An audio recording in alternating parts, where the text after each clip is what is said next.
आप लोगों ने सुना होगा सावित्री।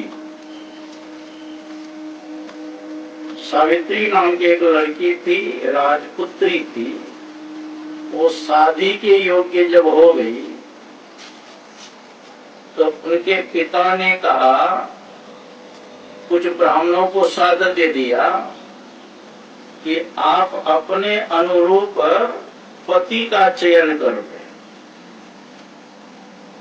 तो सावित्री कुछ ब्राह्मणों को साथ लेकर के बहुत राजकुमार को देखे, लेकिन पसंद नहीं आया। अंत में वह जंगल जाती है और जंगल में एक लकड़हारा मिला है। लकड़ी काट करके अपने माता पिता का भरण पोषण करते, बेच करके। लेकिन देखने में बहुत सुंदर लड़का था। पूछा कि क्या नाम है आपका? हाँ, मेरा नाम सत्यवान है। मैं भी एक राजा का ही लड़का था, लेकिन दूसरे राजा ने चढ़ाई किया तो हमारे माता पिता उसके डर से जंगल में आकर के छिप गए और मैं उनका लड़का हूँ और जंगल से लकड़ी काट करके बाजार में बेचता हूँ और उससे जो पैसा होता है उसी से सामान ला करके और माता पिता का भरण पोषण करता हूँ। तो सावित्री कहती है, मैं भी एक राजा की लड़की हूँ, मेरा नाम सावित्री है। मैं बहुत लड़का को देखा, कोई पसंद नहीं आया, लेकिन तुमको देखकर हमको पसंद है।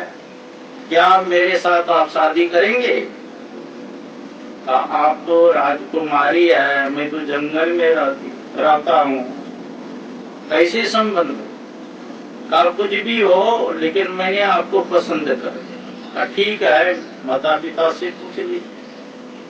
तो अपने माता पिता से सत्यवान भी पूछे और सावित्री भी अपने पिता के पास। या संयोग से उसी दिन आगे नारद बाबा।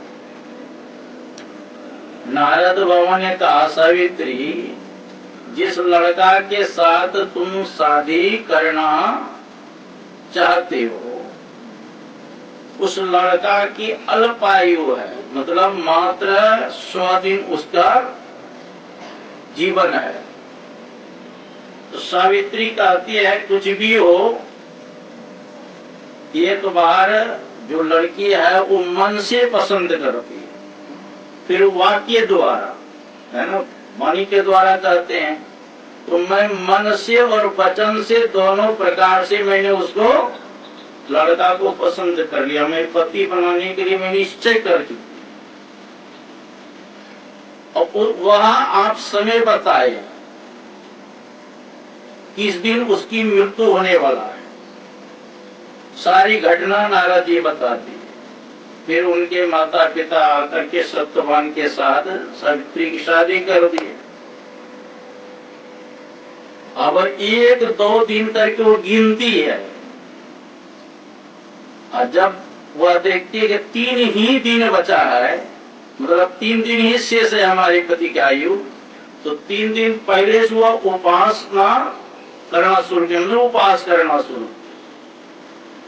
और मालूम है कि आज ही के दिन हमारे पति की मृत्यु होने वाला है। तो सास ससुर को प्रणाम करती है सावित्री कि हमारी इच्छा है माता जी पिताजी कि हमारे पति के साथ मैं जाऊं जंगल देखने के लिए। ये बात नहीं कहती है कि हमारे पति का अंतिम दिन है।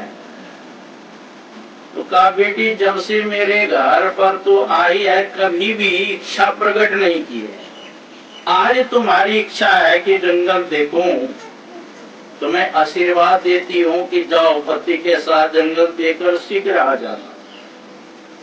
सत्यवान सावित्री दोनों जंगल की ओर चल दी। सत्यवान गाछ के ऊपर चढ़ता है सूखी लकड़ी काटने के लिए, और जैसे काटने के लिए चढ़ता है सर में दर्द होगा, देवी हमको सर में दर्द हो रहा है, समझ गई, का शीघ्र आप उतर गए। वह सत्यवान उतर गए और सावित्री के ही जंघे पर अपना मस्तक रख करके बेहोश हो जाते। तब तक में क्या होता है, पहले तो जमराज के दूत आए। एक पतिव्रता स्त्री को देख करके जमराज का दूत का हिम्मत नहीं हुआ कि सत्यवान के सूक्ष्म शरीर को ले जाओ, हिम्मत नहीं हुआ। तब स्वयं जमराज आए।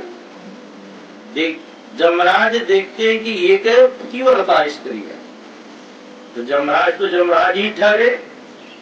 क्या क्या सत्यवान को बहुत जोरों की प्यास लगा। अब सत्यवान कहते हैं सावित्री से, देवी बहुत जोरों की प्यास लगी है, पानी लाओ। तो सत्यवान के शरीर को नीचे रख करके वो पानी लेने के लिए जाती है और इधर धर्मराज को मौका मिल गया और सत्यवान के सूक्ष्म शरीर को लेकर के जमे। सावित्री देखती है कि अरे हमारी पति का तो शरीर के सूक्ष्म शरीर लेकर के जा रहा है। सावित्री भी पीछे लगे धर्मराज। तो धर्मराज उलट के देखते हैं, ये सावित्री आ रहे हैं मेरे पीछे पीछे। कहा बेटी तुम्हारे पति का आयु समाप्त हो गया, लौट जाओ। कुछ नहीं बोलती। कहा अच्छा कुछ वरदान मांगना है तो मांग लो, तो बहुत दूर तक आ गई है। तो सावित्री क्या करती है, अगर आप वरदान देना चाहते हैं, दिया वरदान दीजिए कि हमको स्वपुत्र हो और सास ससुर अपने पोता को सोना के कटोरी में दूध भात खाते देखे। तो जमराज ने कहा था तो ऐसा ही होगा। फिर जाने लगे जमराज, तो पीछे पीछे लग गई सावित्री। कहा बेटी तुमको तो मैंने वरदान दे दिया, और कुछ इच्छाएं तो मांग लो। सबको दिखा दो। नहीं यार वरदान हमको नहीं चाहिए, आपने जो वरदान दिया है मैं चाहती हूँ कि आपका वचन सत्य हो। धर्मराज कहते क्या धर्मराज का भी वचन असत्य हो सकता है क्या? कहा आपने हमको वचन दिया है कि स्वपुत्र होगा, आप हमारे पति को ले जा रहे हैं, हमको स्वपुत्र कैसे होगा? धर्मराज भी आश्चर्यचकित हो गए। कहा बेटी तू जीत गई, मैं हार गया। उनके पति के सूक्ष्म शरीर को सत्यवान के शरीर में प्रवेश करा, सत्यवान जीवित हो गए। मेरा कहने का मतलब है, देखिए पाति पर धर्म करने से कितना लाभ है।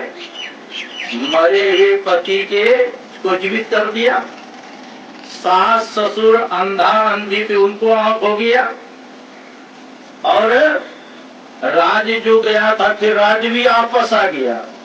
और महाभारत में ऐसा दिया है कि वो अपने मतलब भाई कोई नहीं था, अपने भाई के लिए भी वरदान मांगा था, 3 वरदान मांगे थे। तो कहने का मतलब है कि इसके अंदर सूक्ष्म शरीर है और अभी विवाह के अवसर